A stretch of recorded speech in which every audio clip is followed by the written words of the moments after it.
साथ कह सकता हूँ हम में से किसी की भी नहीं है। किसी भी व्यक्ति को ऑर्गेनिक फर्टिलाइजर के बारे में इतना नहीं पता जितना हमें चौधरी सर को पता है। तो मिलिए, जानिए, और अपने जितने किसान भाइयों से, जितने लोगों से आप मिलते हैं, उनको भी इसके बारे में अपडेट करिए कि हमारे पास आज खाद के रूप में वो विकल्प है जो ना सिर्फ हमारी को एक अच्छी फसल देगा, बल्कि जो हमारी आने वाली जनरेशन है उनको एक अच्छा जीवन देगा। Amit sir, over to you. Thank you. Thank you sir, thank you. नमस्ते नेचर ऑल ऑफ यू। और आज बहुत खुशी की बात है कि क्लब चैतन्य जीवन की तरफ से और एग्रीकल्चर की फर्स्ट मीटिंग हो रही है, और आप सब लोगों ने इसके लिए मुझे चुना है। इसके लिए मैं आपका आभारी हूँ। आ, अगर देखा जाए, जैसे सर ने बताया, आज जो इस समय परिवेश चल रहा है ओवरऑल वर्ल्ड का, तो हमें कुछ खाद वगैरह बाहर से नहीं मंगा पा रहे हैं, जिसकी वजह से किसान काफी दिक्कत में है। बट अगर हम ये जाने कि ये एग्रीकल्चर में होने वाले जो पोषक तत्व हैं, इनकी जानकारी लगभग, अगर मैं कहूँ तो 80% किसानों को भी सटीक जानकारी नहीं है। तो मैं कोशिश करता हूँ जितना मैं, मतलब सरल भाषा में, सरल शब्दों में आप तक अपनी बात को पहुंचा पाऊं। जिस तरीके से हमारी शरीर की संरचना होती है, शरीर के लिए विटामिन मिनरल्स की आवश्यकता होती है टाइम टू टाइम, इसी तरीके से खेती के लिए, जमीन के लिए भी पोषक तत्व की आवश्यकता होती है। अगर इसकी डिफिशियंसी होती है तो फसल अच्छी नहीं हो पाती है, गुणवत्ता अच्छी नहीं हो पाती है, और फसल उसके अंदर जो फल होता है, और फ्रूट्स वगैरह होते हैं, वेजिटेबल होती हैं, तो उतना हम एक तरीके से प्राप्त नहीं कर पाते हैं। तो स्टार्ट करता हूँ। जैसे मैं चाह रहा था, डिस्टरबेंस हो रहा है ये थोड़ा, एक तरीके से म्यूट करा जाए बीच में।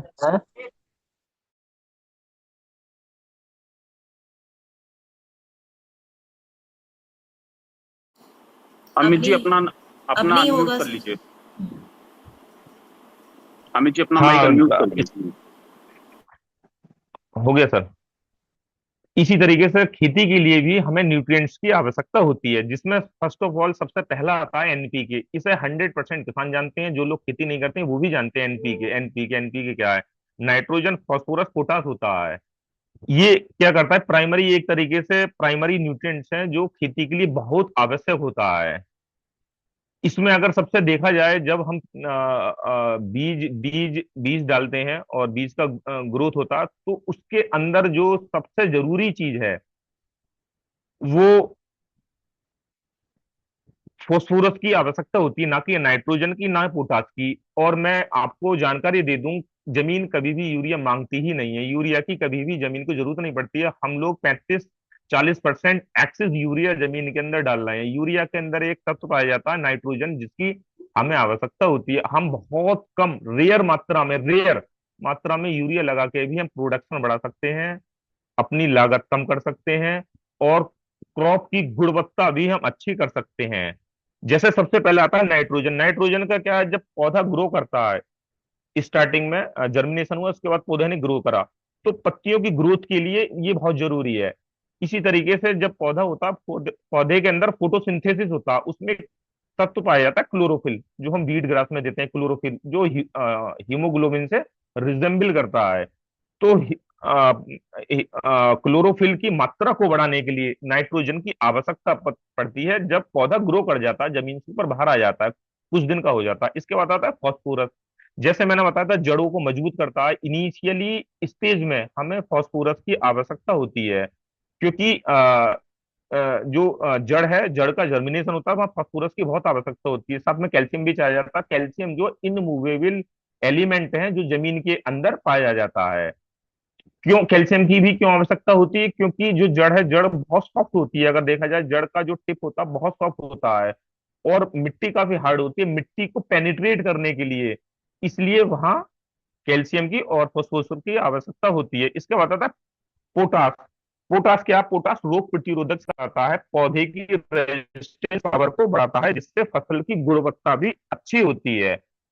तो ये तीन टाइप के हो गए primary nutrients: nitrogen, phosphorus, potash, जो हम अक्सर, किसान इसे डालता ही रहता है, हर किसान डालता है इसे। इसके बाद आते हैं सेकेंडरी न्यूट्रिएंट्स। सेकेंडरी न्यूट्रिएंट्स में, जैसे मैंने भी डिस्कस करा था, कैल्शियम आता है। कैल्शियम क्या आता है? क्या सेल्स को मजबूत करता है। ह्यूमन बॉडी में कैल्शियम का अपना जो स्केलेटल होता है इसको मजबूत करता है। तो याद रखा जाएगा कि मजबूती के लिए क्या चाहिए होगा, हमें कैल्शियम चाहिए होगा। रूट के लिए क्या चाहिए होगा, कैल्शियम चाहिए होगा। क्यों चाहिए होगा? क्योंकि पेनिट्रेट करे।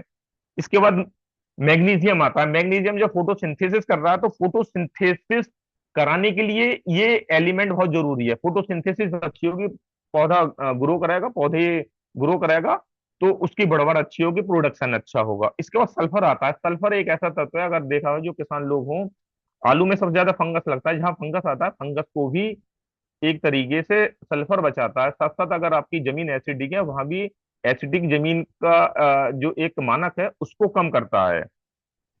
और प्रोटीन सिंथेसिस में भी सल्फर का एक अच्छा रोल माना जाता है।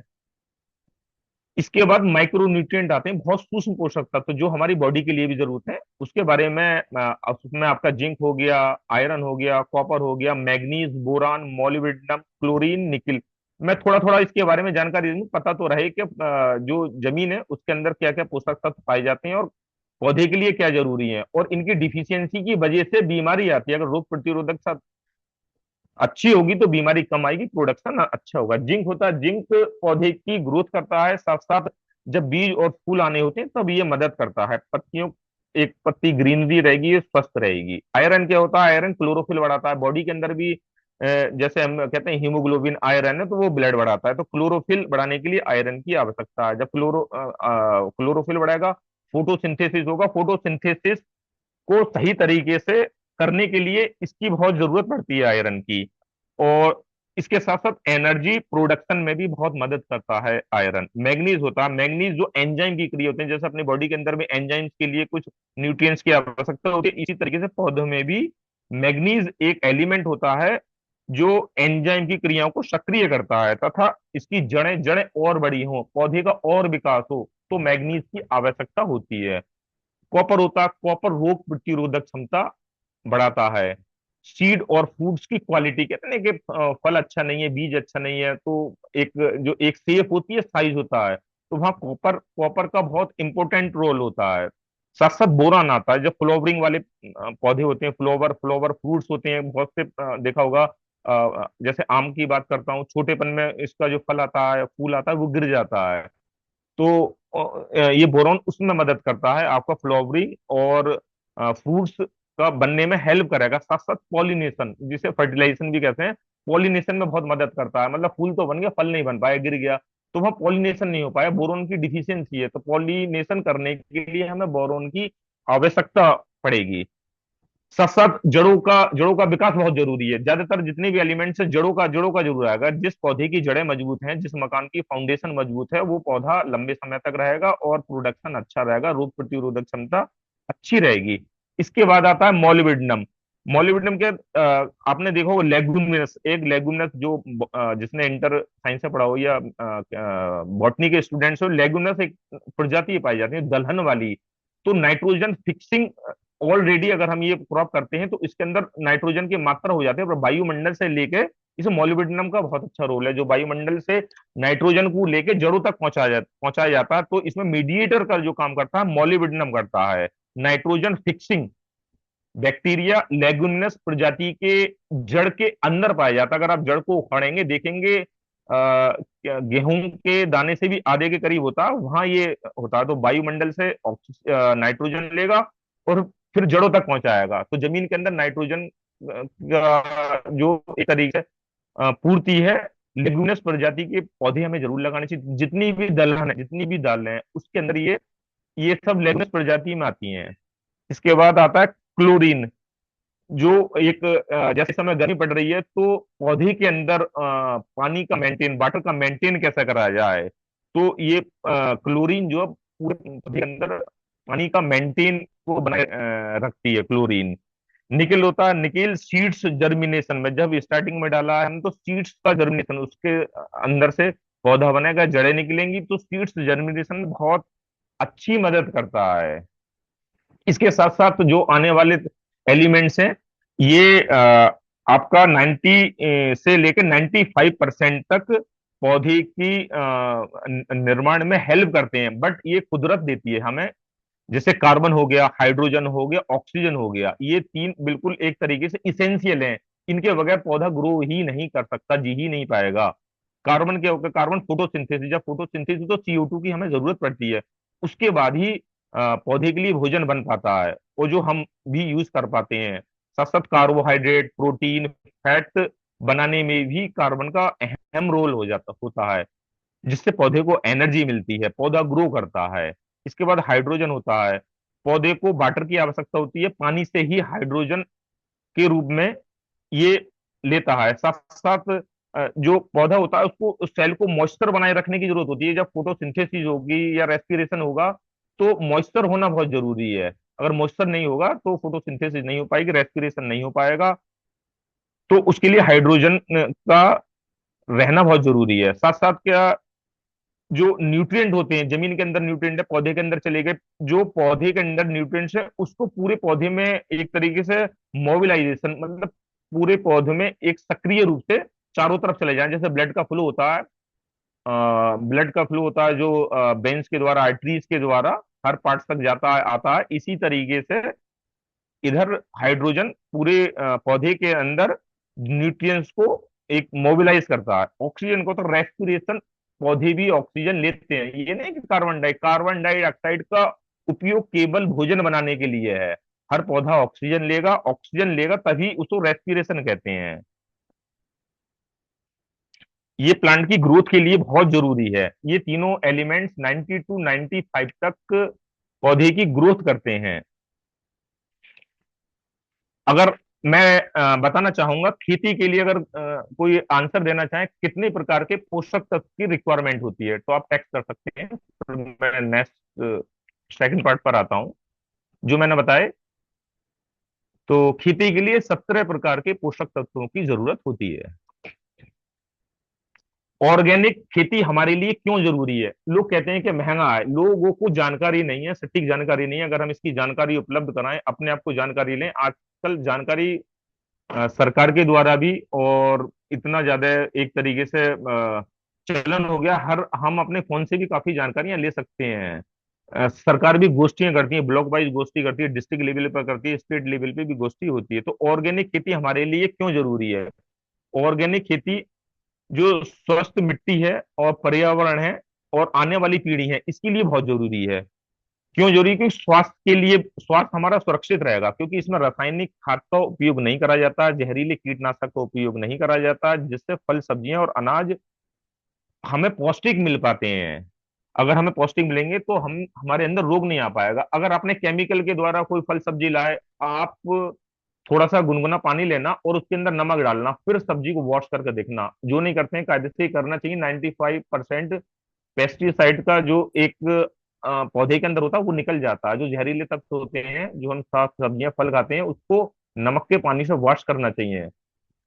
उससे पता पड़ता है हम कितना जहर खा रहे हैं, तो वो उससे बचा जाएगा। साथ साथ मिट्टी की उर्वरकता बढ़ती है। जो हम केमिकल डालते हैं वो केवल एक फसल के लिए होता है, और एक फसल के लिए तक कुछ ही दिन के लिए, कुछ ही दिन के लिए, महीने भी नहीं, उसको फिर डालना पड़ता है। 8 दिन, 10 दिन, 15 दिन बाद डालना पड़ता है। अगर हम ऑर्गेनिक खेती करते हैं तो कुछ सालों तक जमीन की उर्वरकता मेंटेन रहती है। इसमें हम कई चीजें डाल सकते हैं, जैसे वर्मी कंपोस्ट हो गया, हरी खाद हो गई, जिससे जो जमीन के अंदर एलिमेंट्स की संख्या बढ़ेगी और मिट्टी उपजाऊ रहती है। साथ साथ क्या, पर्यावरण ठीक रहता है। अगर हम ज्यादा केमिकल डालेंगे, कुछ तो ऐसे केमिकल डाल रहे हैं जो फॉरेन में वैन है, पर इंडिया में के अंदर चल रहे हैं। बारिश हुई, फिर वो तालाब के अंदर जाएगा, उसके अंदर जो मछलियां हैं, तो एक तरीके से पूरा इकोसिस्टम बिगड़ जाता है। और साथ साथ हम खा भी रहे हैं। आजकल देखा जाए, इन पेस्टिसाइड की वजह से जो न्यू कपल होते हैं, उन 15% एक तरीके से इनफर्टिलिटी के शिकार हो चुके हैं इन पेस्टिसाइड की वजह से। इन पेस्टिसाइड की वजह से जो स्टार्टिंग लैक्टेशन मदर होती है, उसके अंदर भी प्लास्टिक और ये सारा, अगर उसके मिल्क को भी चेक करा गया है, ये सब डाटा है, आप नेट पे भी डालोगे तो दिखाई दे जाएगा ये। तो उसके अंदर भी प्लास्टिक और ये जो केमिकल है वो तक पाया गया, मतलब सुरक्षित नहीं है बच्चे के लिए दूध। तो किस कदर तक आजकल हम लोग, जानकारी ना होने की वजह से इनका उपयोग बढ़ रहा है। तो उतनी जानकारी नहीं है, देखा जाए बहुत सस्ता पड़ता है, क्यों हर पानी पे देना पड़ता है जो हम केमिकल वाला देते हैं। इसको अगर हम टाइम टू टाइम दे तो फसल की गुणवत्ता बढ़ेगी, और ये मैं गारंटी से कह सकता हूँ प्रोडक्शन भी 100% बढ़ेगा। साथ साथ पानी की बचत रहेगी। कि हम कोई केमिकल, अगर हम जंक फूड खाते हैं तो आपने देखा होगा, बॉडी हाइड्रेट हो जाती है, पानी की बहुत प्यास लगती है, और फिर वो जो हमने खाया है उसका डाइजेशन भी नहीं हो पाता है, क्योंकि उसमें एनर्जी बहुत ज्यादा खपत होती है। जब एनर्जी खपत होगी तो पानी की रिक्वायरमेंट होती है। इसी तरीके से मिट्टी के अंदर भी अगर हम ज्यादा केमिकल वाला चीज डाल रहे हैं तो पानी की सिंचाई बार बार करनी पड़ेगी, बार बार करनी पड़ेगी। एक फसल में कम से कम 2 से 3 सिंचाई भी कम कर पाएंगे, जिसमें सिंचाई ज्यादा होती है अगर हम ऑर्गेनिक चीज करते हैं या जो जैविक के द्वारा करते हैं, तो सिंचाई भी कम होगी। और साथ साथ किसानों की लागत लागत बहुत कम होगी अगर हम ये इस तरीके से कर सकते हैं। साथ साथ जो गाय का गोबर है, कंपोस्ट है, बर्मी कंपोस्ट खाद है, वो कर सकते हैं। और हमारे टोटल प्रोडक्ट केमिकल फ्री हैं और साथ साथ ऑर्गेनिक हैं, वो भी आप यूज कर सकते हैं। और साथ साथ लाभकारी जीवों की रक्षा होगी, क्योंकि जमीन के अंदर भी कुछ जीव ऐसे होते हैं जो एक तरीके से हमारी हेल्प करते हैं, जैसे केचुआ हो गया। और मधुमक्खी बहुत सेंसिटिव होती है, मधुमक्खियां पहले से बहुत कम हो गई हैं, शहद मिल ही नहीं रहा है। तो अगर हम ज्यादा केमिकल वाला डालते हैं तो मधुमक्खियों की धीरे धीरे विलुप्त कर रहे हैं। केचुआ बहुत ज्यादा मात्रा में विलुप्त हो चुका है, उतना नहीं है जितना रहना चाहिए था, क्योंकि वो केमिकल बहुत सेंसिटिव होता है। उसकी वजह से, केमिकल की वजह से केचुआ खत्म हो जाता है। साथ साथ टिकाऊ प्रणाली क्या है, अगर हम ऑर्गेनिक खेती यूज करते हैं तो जमीन में स्टार्टिंग में तो हो सकता है आपकी लागत ज्यादा आ जा केमिकल, बट एक लॉन्ग टर्म में देखेंगे 2 साल 3 साल का, अगर हम 3 साल का गैप लेके चलते हैं तो लगभग ज्यादा नहीं 40% आपकी लागत कम आएगी। लंबे समय तक खेती जो स्वस्थ बनी रहेगी। अगर इसका मैं कंक्लूजन निकालूं, कंक्लूजन यही है कि स्वस्थ मिट्टी होगी, स्वस्थ फसल होगी, स्वस्थ इंसान होगा, स्वस्थ हम लोग होंगे, हमारी आने वाली पीढ़ी होगी। इसके साथ साथ सॉइल के बारे में बताना चाहूंगा। सॉइल 3 प्रकार की होती है, जो मिट्टी होती है, मिट्टी 3 प्रकार की होती है। एक रेतीली मिट्टी होती है, सैंडी मिट्टी कहते हैं। इसमें क्या, जहाँ पानी बहुत ज्यादा बारिश पड़ती है वहां तो ये ठीक हो सकती है, इसमें जल निकासी की अच्छी व्यवस्था होती है, बट पोषक तत्व न्यूट्रिएंट की मात्रा बहुत कम पाई जाती है।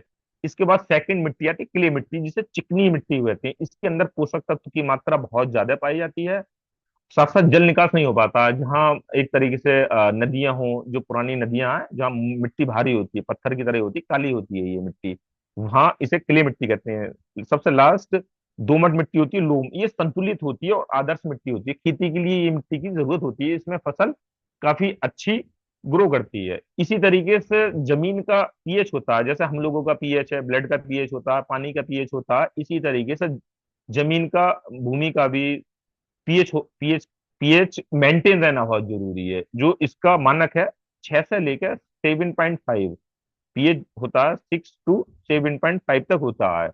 अगर पीएच कम हो गया तो जमीन अम्लीय हो जाएगी, अगर पीएच बढ़ गया तो जमीन क्षारीय हो जाएगी। तो अम्लीय अगर जमीन हो गई है तो उसके लिए क्या करें, उसके लिए भुजा हुआ चूना डालना पड़ता है, जिससे हमारी जमीन जो है अम्लीय से मेंटेन करे। क्षारीय होती है उसमें जिप्सम सल्फर डाला जाता है। सॉइल टेस्टिंग कर सकते हैं, सॉइल टेस्टिंग बहुत आसान है, हर पर्सन अपना घर पर भी अगर आप इस तरीके से कर रहे हैं तो सॉइल टेस्टिंग कर सकते हैं। इसमें क्या करना है आपको, 100 ml डिस्टिल वाटर लेना जिसका टीडीएस 0 हो, या बारिश का पानी समझो, या जो बैटरी के अंदर डाला जाता है जिसका टीडीएस 0 हो, उस पानी के द्वारा हम टेस्टिंग कर सकते हैं। इसको मिट्टी मिलाने, फिर इसको छोड़ कर रख देते हैं किसी कांच के बीकर टाइप में, कोई गिलास में। और हम लिटमस पेपर आता है जो हमने केमिस्ट्री में पढ़ा होगा, लिटमस पेपर इसके अंदर डालते हैं। अगर लिटमस पेपर आपका ग्रीन, रेड, येलो हो जाता है तो मिट्टी हमारी एसिडिक होगी। अगर लिटमस पेपर बैगनी, नीला हो जाता है तो हमारी मिट्टी क्षारीय होगी। अब इसमें आता है कि कितना डालना है, चूना कितना डालना है, तो ये डिपेंड करेगा उसका जो मानक है, जो उसका पीएच निकल का आया, किस रेंज का आया, वो हम ब्लॉक में जांच करा सकते हैं मिट्टी की जांच है। इससे ये पता पड़ जाएगा हमारी मिट्टी क्षारीय है या आपकी अम्लीय है। अगर पीएच 5.5 to 6 आया तो हमें 200 से 400 ग्राम पर एकड़ भुजा हुआ चूना डालना है। जो और 5 to 5.5 आया तो 400 से 800 किलोग्राम एकड़ हमें चूना डालना है। अगर इससे नीचे आती है, जो बहुत सारी होती है, बहुत रेयर हो पाई जाती है, वहां 800 से 1200 एकड़ पर डालना होता है।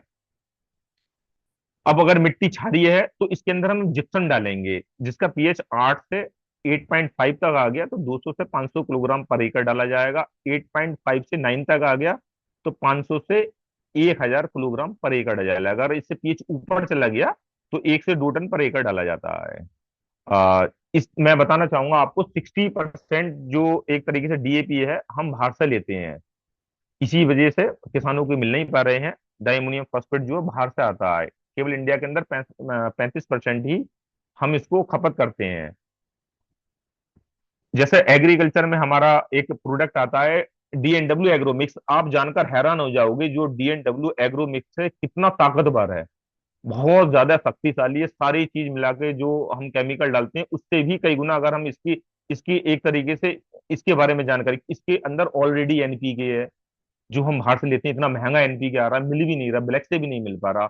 इसके अंदर माइक्रो राजा होता है। माइक्रो राजा क्या होता है? माइक्रो राजा एक लाभकारी फंगस होता है जो पौधों की जड़ों के साथ मिलकर काम करता है और एक जाल बना लेता है। जब हमने कोई फसल डाली, जैसे गन्ने की बात करता हूँ, गन्ना बोया, उसके अंदर अपने डीएनडब्ल्यू एग्रोमिक्स डाल दिया, तो इसके अंदर माइक्रो राजा क्या करेगा? जब उसकी जड़ें निकलेंगी उसके साथ जाल बना लेगा। जाल बना लेगा जो जमीन के अंदर पोषक तत्व है उसको वो एक तरीके से एब्जॉर्प्शन में हेल्प करेगा। इसके बाद आता है सूडोमोनास। सूडोमोनास एक तरीके से बैक्टीरिया पाया जाता है जो पौधों की जड़ों को मजबूत करता है।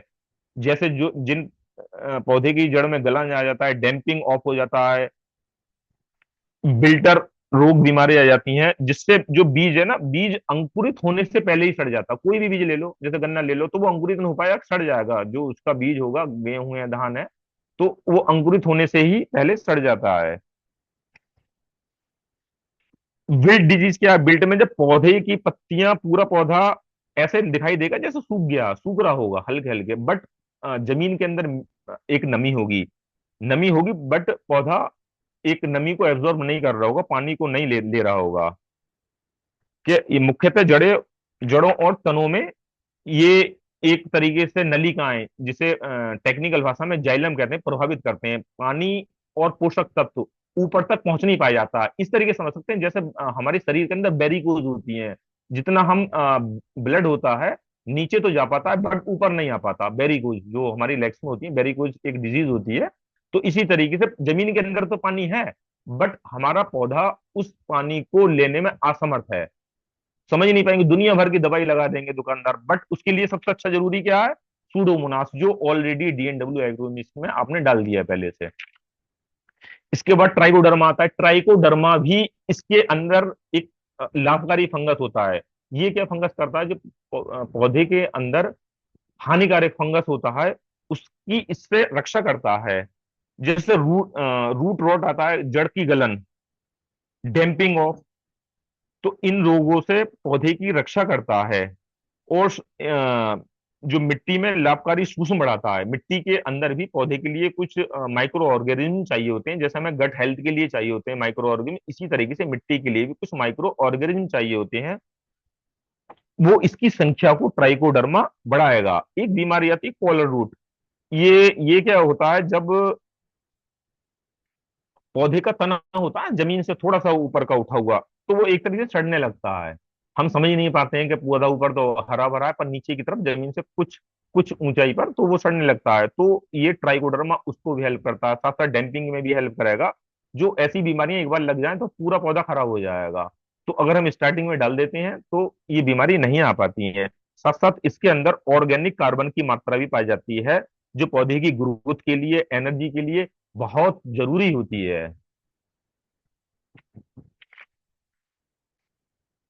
तो आज आपने जाना खेती के अंदर जो किस प्रकार के एलिमेंट्स पाए जाते हैं, उनका रोल क्या होता है, और पौधे को हम किस तरीके से अपने पोषक तत्व के द्वारा, जो हमारा डॉक्टर नेचर के आदरणीय तारा प्रकाश सर ने इतना बेहतरीन तरीके से बनाया है। और सर ऑलरेडी पीएचडी हैं, तो सोचो अगर पीएचडी वाले इस तरीके से किस लेवल पे उन्होंने एग्रीकल्चर के प्रोडक्ट बनाए होंगे। हम लोग हेल्थ वाले प्रोडक्ट से इतने ज्यादा संतुष्ट हैं, कह नहीं सकते।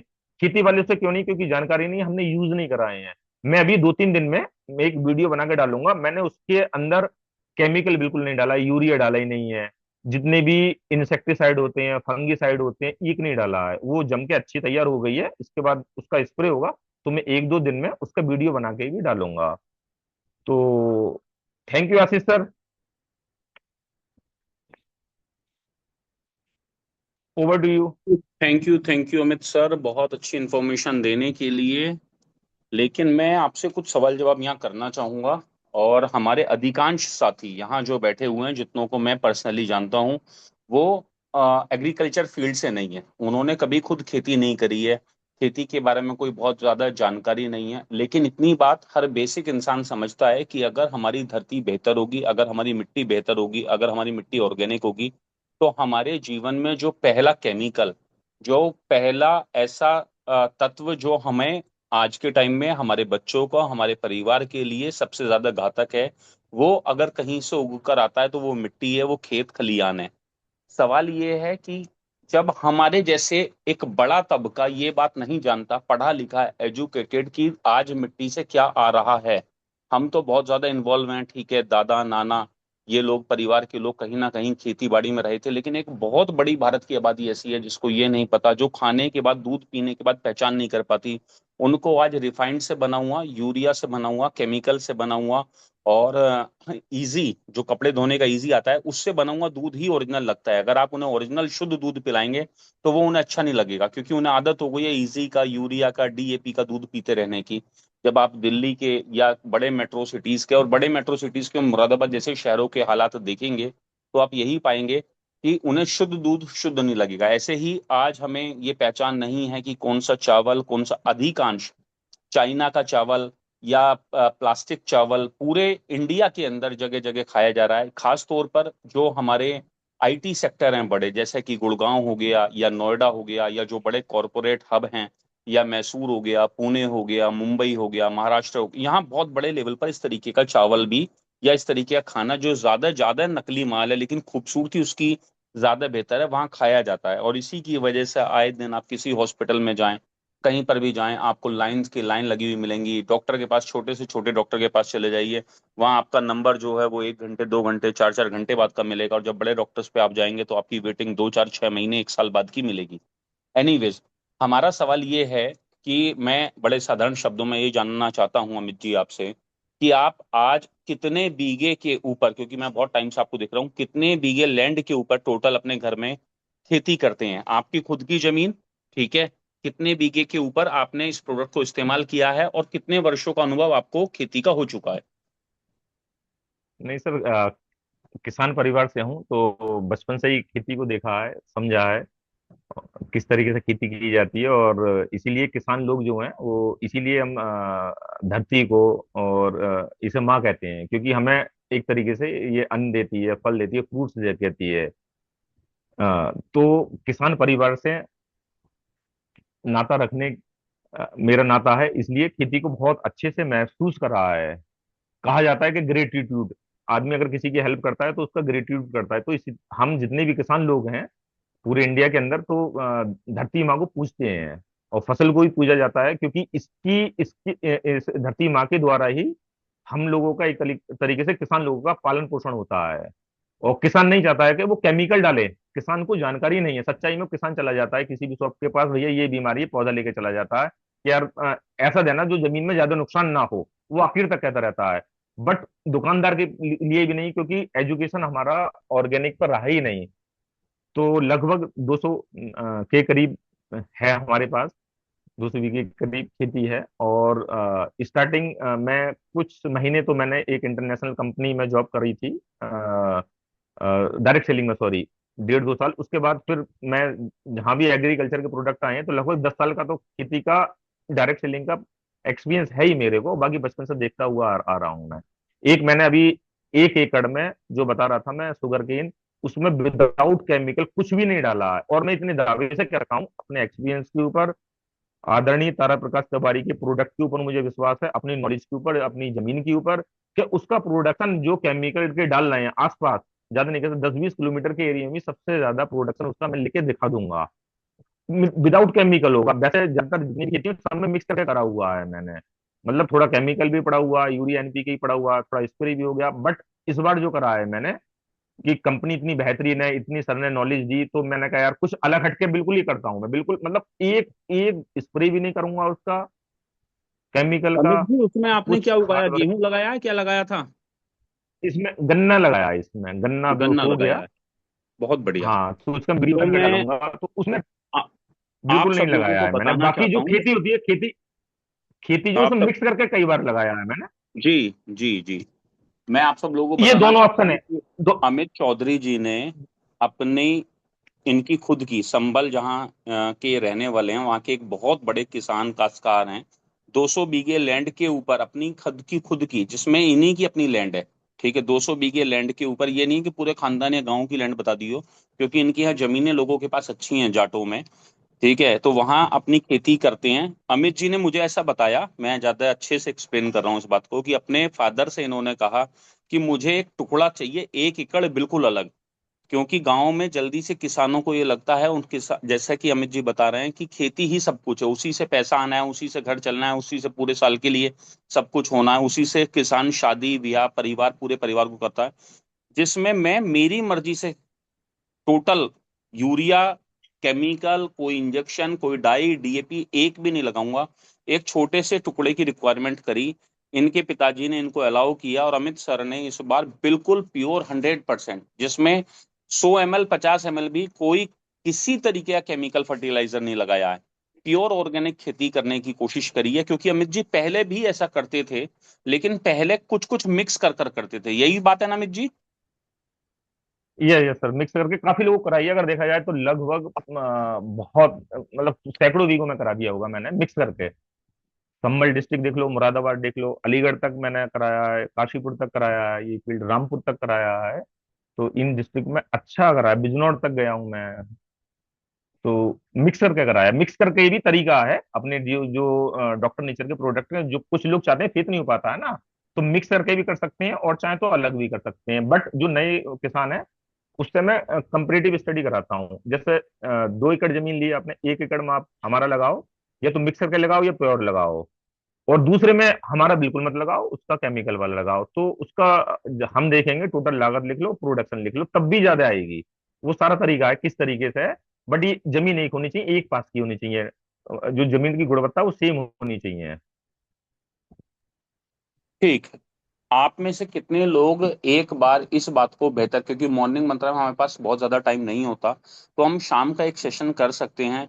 जो लोग खेती से एग्रीकल्चर से जुड़े हुए हैं, या जिनके संपर्क में एग्रीकल्चर वाले लोग आते हैं, या जिनको ये पता हो साधारण शब्दों में साधारण भाषा में, जो चाहते हो कि सर अगर मैं कभी भी किसी किसान के सामने बैठूं, या कहीं ट्रेन में सफर कर रहा हूं, या मैं किसी गाँव में जाऊं, तो मैं लोगों को बड़ी आसानी से ये बात बता पाऊं। इतनी बातें अगर आपको नहीं पता, ठीक है, नाइट्रोजन क्या है, फास्फोरस क्या है, किस किस चीज की जरूरत है, तो साधारण शब्दों में आपको ये पता चले कि खेती के अंदर पहला प्रोडक्ट कौन सा लगाना है, दूसरा कौन सा लगाना है, कब छिड़काव करना है, बड़ी साधारण लैंग्वेज में।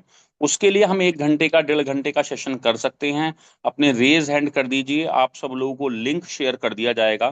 ठीक है, और उसके बाद आपके लिए बड़ा आसान हो जाएगा, बहुत ज्यादा आसान, कि किस खेती में आप कौन सा प्रोडक्ट लगा सकते हैं, किस तरह से लोगों को रिकमेंड कर सकते हैं। उनको पूरी जानकारी देने के बारे में आपको चीजें पता लग जाएंगी। तो मैं देख रहा हूं कि यहाँ रेज हैंड होने शुरू हो गए हैं, जो भी साथी चाहते हैं कि सर हमें एक जानकारी हो, ठीक है, जिसमें हम बहुत डीप अगर ना बता पाए तो कम से कम कौन सा प्रोडक्ट, ठीक है, माइक्रो ग्रो कब यूज करना है, कौन सा प्रोडक्ट कब देना है, क्या क्या हमारे प्रोडक्ट्स के नाम है, ठीक है, इसके ऊपर हम एक डिस्कशन कर लें। बहुत बढ़िया। तो हम बहुत बढ़िया, कई सारे लोग चाहते हैं, बहुत सारे लोग इंटरेस्टेड हैं, ठीक है, कहीं ना कहीं खेती से भी जुड़े हुए होंगे। तो अमित सर, हम क्या करते हैं, एक दिन, अभी 2 4 5 दिन में बहुत सारे लोगों की डिमांड आ रही है पीछे से, और जब हम देखेंगे तो और भी ऐसे साथी किसान भाई आ जाएंगे। तो हम क्या करते हैं, एक दिन शाम का सेशन करते हैं अमित सर। ठीक, मैं अभी जल्दी राइट में ही सर, कर राइट। लेते हैं, 2 4 दिन में। और उसमें हम हाँ हाँ, सीक्वेंस राइट। वाइज 10 10 मिनट सिर्फ, हमारे 5 प्रोडक्ट हैं, शायद इस समय 7 हैं, टोटल कितने हैं? 5 प्रोडक्ट हैं। हम पांचों प्रोडक्ट पे अब पांच। दस दस पांच। 10 10 मिनट बात करते हैं।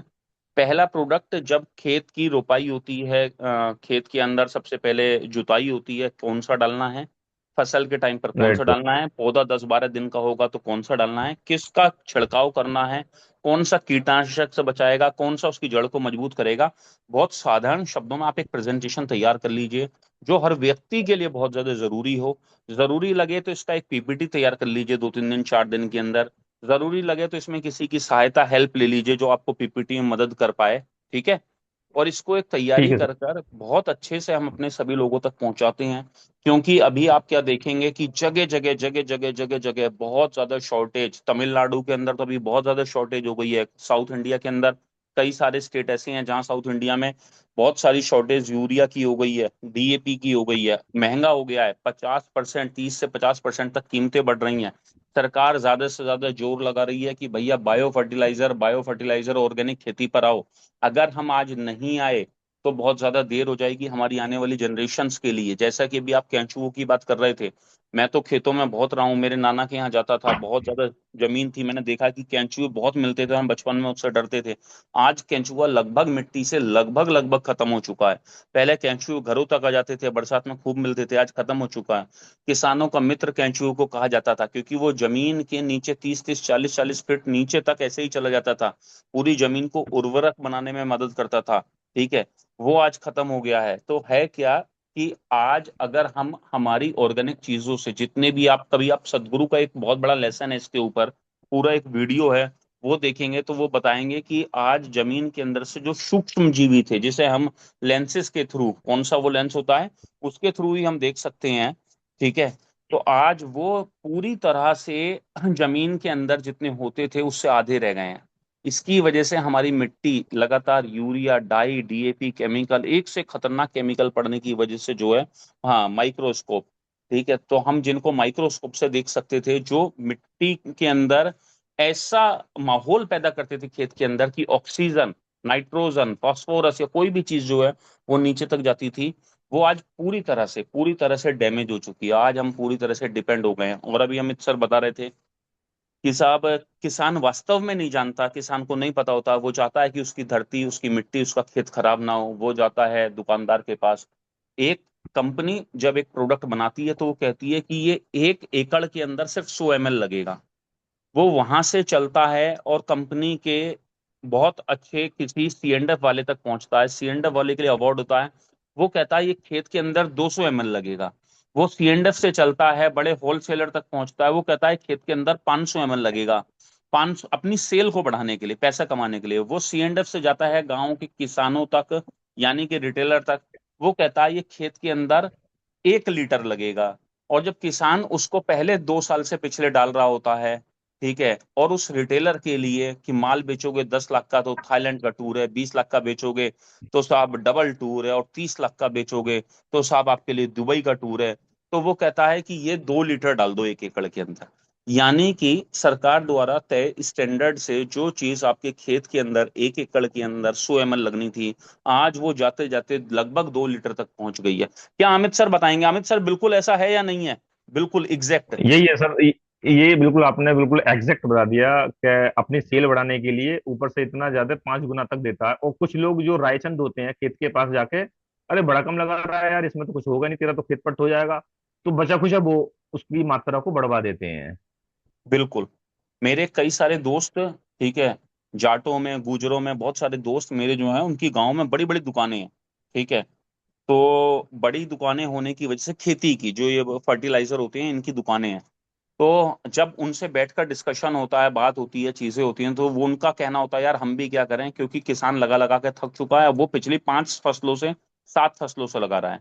अब वही केमिकल जो पहले एक बहुत कम मात्रा में आता था, अब उसके अंदर और ज्यादा केमिकल डाल के कंपनियों ने बड़े लेवल पे तैयार कर दिया, मतलब धरती से उसकी ताकत को निकालने के लिए, जान को निकालने के लिए, और बड़े लेवल पर। रिजल्ट रिजल्ट ये कि सबसे ज्यादा केमिकल लगा हमारा पंजाब के अंदर।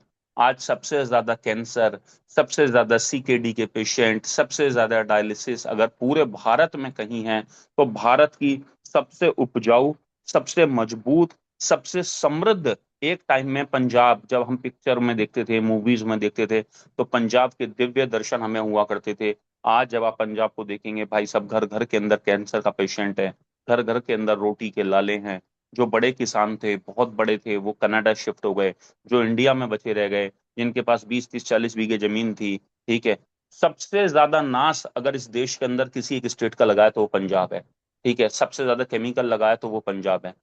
सिक्किम भारत का पहला ऐसा स्टेट बना जिसने अपने आप को पूर्णतः 100% ऑर्गेनिक राज्य स्थापित किया। दूसरा हिमाचल बनने की ओर है। सरकार अपने प्रयास कर रही है, हमें आपको अपने प्रयास करने पड़ेंगे। अगर हम सही तरह से जागरूक हो पाए और अपने लोगों को जागरूक कर पाए, तो आने वाली जनरेशन को एक अच्छा जीवन, एक नया जीवन, एक सुदृढ़ समृद्ध जीवन दे पाएंगे। अन्यथा हम जिस ओर जा रहे हैं, उस ओर सिर्फ मैं एक ही कल्पना कर सकता हूँ। लोग कहते हैं हमारी वो पीढ़ी है कि हमने मोमबत्ती भी देखी है, हमने लालटेन भी देखी है, हमने कौन सा तेल होता था, मिट्टी का तेल, जिसको तार मिट्टी का तेल, उसकी डिबिया भी जलाई है और वहां से लेके यहाँ तक देखा है। मैं कहता हूँ कि अगर हम जिस ओर जा रहे हैं, अगर हमने अब बदलाव नहीं किया, हमने चेंजेस नहीं किए, तो हम देखेंगे एक मूवी है कल की एडी। अभी कल की एडी एक कुछ दिन पहले एक मूवी आई थी, दीपिका पादुकोण, अमिताभ बच्चन, वो उसकी तरह हम एक जीवन देखेंगे। लोग पानी की बूंद बूंद के लिए तरस रहे होंगे और पूरी दुनिया के अंदर सिर्फ दो ही जगह होंगी। एक जो बहुत समृद्ध होगी, वहां तक पहुंचने के लिए आपको वो कुछ करना पड़ेगा जो आप सोच नहीं सकते। हर तरफ मारकाट हो रही होगी, हर तरफ लोग परेशान हो रहे होंगे। अरे ऐसा दिन अगर आज हम नहीं बदले तो सिर्फ अगले 100 साल में आ जाएगा। अगले 100 साल के अंदर समुद्र का लेवल जिस तरीके से बढ़ रहा है, ग्लोबलाइजेशन जिस तरीके से हो रहा है, ग्लेशियर जिस तरीके से पिघल रहे हैं, अगले 100 साल भी मुश्किल हैं। पूरी दुनिया ने चेतावनी दे दी है, मुंबई जो है पूरी तरह से खत्म हो जाएगा। जितने एरियाज समुंदर से लगते हुए हैं, फिर चाहे आप मद्रास की बात करो, तमिलनाडु की बात करो, गोवा की बात करो, ये पानी में डूब चुके होंगे। मॉरिशस दुनिया का एक बहुत खूबसूरत शहर है, जो अगले 50 से 60 सालों में अनुमान है वो पूरी तरह से खत्म हो चुका होगा। तो अगर आपका कोई सपना है, सॉरी मॉरिशस नहीं, मालदीव्स, अगर आपका कोई सपना है, आपका कोई ड्रीम है, आप जिंदगी में कुछ अच्छा करना चाहते हैं और मालदीव्स घूमना चाहते हैं, आपने कभी ये सपना सजाया है, तो मालदीव्स को अगले 50 साल से पहले घूम लीजिए। क्योंकि अगले 50 साल बाद मालदीव्स का अस्तित्व खत्म हो जाएगा और 100 साल में बहुत सारे शहरों का खत्म हो जाएगा। आज हमें हमारे अंदर बदलाव लाना पड़ेगा, चेंजेस करने पड़ेंगे और अपने अंदर अच्छी आदतों को डेवलप करना पड़ेगा, तो फिर हम एक सही डायरेक्शन में जा पाएंगे।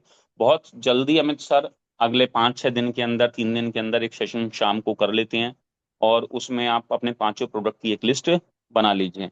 मैं बार बार हर दिन जोर देकर अपने सभी साथियों से, सभी लोगों से कहता हूं कि ज्यादा से ज्यादा लोगों को बुलाइए। मैं नाम लेकर कहूंगा तो आप लोगों को अच्छा नहीं लगेगा। आज सुबह फोन उठाकर कितने लोगों ने अपने लोगों को फोन किया। कल भी मैंने अपने 7 लोगों को इनवाइट किया, सेशन थोड़ा सा देर से शुरू हुआ सुबह उठकर। आज भी मैंने 3 लोगों को सुबह फोन करा कि अपने लोगों को बुला लो।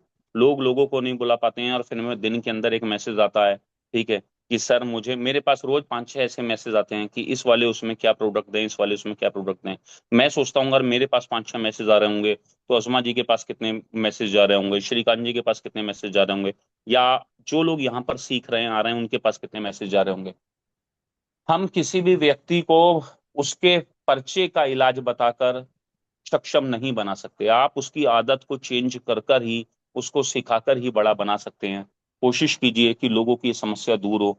शुरुआत में 2 दिन, 4 दिन, 5 दिन, 10 दिन, 15 दिन, 2 महीने, 6 महीने लोगों को फोन करिए, 4-5 लोगों का चुनाव कर लीजिए, उनको बुलाइए, ठीक है। और जब वो 4-5 थक जाएं तो नए 4-5 का कर लीजिए, और जब वो थक जाएं तो पुराने 4-5 पर आ जाइए। इसी तरह से आगे पीछे करते रहिए। कुछ लोग सीखते रहेंगे, सीखकर जागरूक होते रहेंगे और आगे बढ़ते रहेंगे। आज हम एक ये भी जानते हैं, जानकारी चाहते हैं कि अगर हमारी ये बीमारी है पर्टिकुलर, तो इसमें जो है हमें किस किस तरीके से क्या क्या करना चाहिए, ठीक है। तो आज हम बच्चों की हेल्थ के ऊपर बात करते हैं। जो इनके घरों में भी 2 साल से लेकर और 8-10 साल तक के बच्चे हैं, उनकी इम्यूनिटी को स्ट्रॉन्ग करने के लिए, उनको डेली एक अच्छा प्रोडक्ट देने के लिए, ठीक है, उनके अंदर न्यूट्रिशनल डेफिशिएंसी ना हो, जो वो ग्रोइंग फेज में है, ऑर्गन्स के डेवलपमेंट डेवलपमेंट हो रहे हैं, ठीक है। जब आप किसी घर में जाते हैं, कोई व्यक्ति अपने लिए प्रोडक्ट ले ना ले, लेकिन अपने 2 साल से लेकर 10 साल के बच्चों के लिए, उसकी हेल्थ के लिए प्रोडक्ट लेता है। क्योंकि हर घर के अंदर आज तक हमें सिखाया गया, बताया गया और पिलाया गया कि बॉर्नविटा अगर पियेंगे तो बोन्स स्ट्रांग हो जाएंगी, हॉर्लिक्स पियेंगे तो बच्चे की ग्रोथ अच्छी होगी, पीडियाश्योर लेंगे तो ये अच्छा होगा। आज जब हमें समझ में आया तो पता चला कि उसके अंदर आधा आधा लीटर तो चीनी पड़ी है, ठीक है। उसके अंदर तो कुछ भी ऐसा नहीं है जो हमारी बोन्स को स्ट्रांग करे, इनफैक्ट उसका उल्टा है, जो हमें नुकसान दे। तो आज 2 साल से लेके 10 साल के बच्चों को, या ग्रोइंग एज के जितने भी बच्चे हैं, या खाना नहीं खाते कमजोर बच्चे हैं, ऐसे बच्चों को कोई से भी ऐसे 6-7-8 प्रोडक्ट जो आप जानते हैं, यहाँ लिखिए, जो आप डेली रूटीन में या तो देते हैं या देने चाहिए।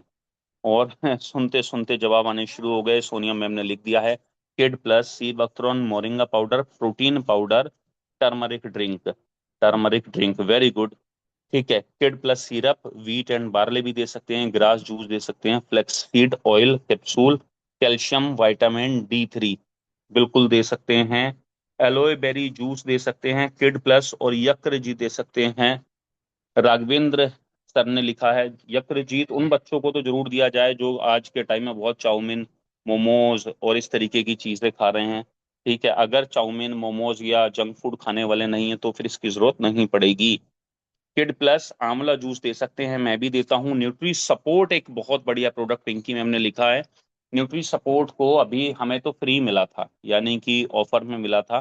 पहले मैंने खरीदा था तो वो जम गया था, तो मैंने सोचा ये एक इकलौता ऐसा प्रोडक्ट है जो आप 15-20 दिन के अंदर कंज्यूम कर लें। तो अभी मैं दिन में इसका 1 लीटर की बोतल बना लेता हूँ, एक चम्मच डालकर, और दोनों बच्चों को पिला रहा हूँ आधा आधा लीटर। तो न्यूट्री सपोर्ट एक बहुत अच्छा ऑप्शन है।